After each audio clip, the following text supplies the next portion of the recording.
இன்னைக்கு நம்ம பிரதி சமையல்ல பார்க்க போற ரெசிபி அவியல். அவியல்னாலே அது கேரளா, கன்னியாகுமரி தான். இது அவங்க பாரம்பரிய உணவு வகைகளில் ஒன்று. சரி, இனி இதை எப்படி செய்யலான்னு பார்க்கலாம். அவியலுக்கு நம்ம முதல்ல காய் செலக்ட் பண்ணுறதுல இருக்குது. இதுக்கு ரொம்ப முக்கியமான காய்கறிகள் என்னென்னா வாழைக்காய், கத்திரிக்காய், முருங்கைக்காய். இந்த முருங்கைக்காய் வந்து நான் இந்தியன் க்ராசரிஸ் போகும்போது முருங்கைக்காய் பார்த்தேன்னா நிறைய வாங்கிட்டு வந்துடுவேன். அதை இந்த மாதிரி சின்ன சின்ன துண்டுகளாக வெட்டி ஃப்ரீசரில் போட்டு வச்சுருவேன். இதே மாதிரி இந்த சீனி அவரைக்காய், அதாவது கொத்தவரங்காவையும் நான் அந்த மாதிரி ஃப்ரீசரில் போட்டு எடுத்து வச்சது தான்.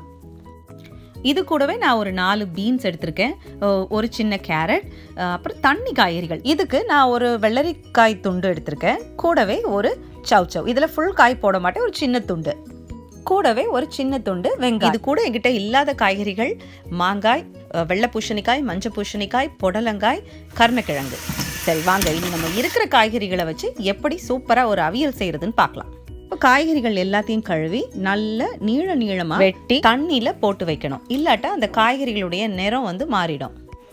இப்போ ஒரு பேனில் கொஞ்சம் எண்ணெய் லைட்டாக போட்டுட்டு முதல்ல வாழைக்காய், கருணக்கிழங்கு இருந்தால் கருணக்கிழங்கு, அதாவது வேகிறதுக்கு ரொம்ப நேரம் ஆகக்கூடிய காய்கறிகளை முதல்ல லைட்டாக வேக வச்சுட்டு அதுக்கப்புறம் நம்ம வெட்டி வச்ச காய்கறிகள் எல்லாத்தையும் அது கூட போட்டு உப்பு, மஞ்சள் இதெல்லாம் போட்டு மூடி வச்சு மீடியம் ஃப்ளேமில் வேக வைக்கிறோம்.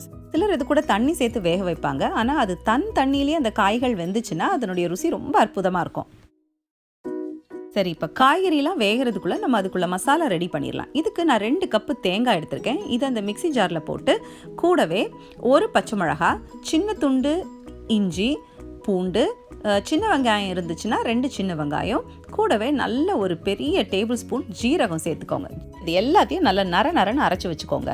இப்போ வேக வச்ச காய்கள் எல்லாம் நல்லா வெந்ததும் கூடவே நம்ம அரைச்சி வச்ச அந்த தேங்காவை இது கூட போட்டு நல்ல ஒரு கிளறணும்.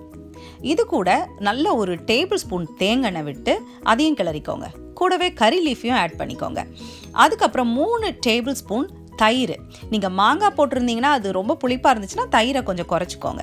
இது நல்லா எல்லாம் ஒன்றா போட்டு கிளறி நல்லா மூடி வச்சு கொஞ்சம் நேரம் ஒரு 2லேருந்து 5 நிமிஷம் அப்படியே மூடி போட்டு வேக வைங்க. இப்போது 2 நிமிஷம் கழித்து நம்ம திறந்து பார்க்க போகிறோம். எல்லா காய்கறிகளும் நல்லா வெந்து நல்ல மணம். அவியல் எப்படி இருக்கணும்னா நமக்கு எல்லா காய்கறிகளும் வெந்திருக்கணும், அதே சமயம் குழஞ்சிரவும் கூடாது. ஸோ அதுதான் கரெக்டான பக்குவம். இந்த மாதிரி இருக்கணும். அவியலை இப்படி செஞ்சு சாப்பிட்டு பாருங்க, பிடிக்கலன்னு சொல்லவே மாட்டீங்க.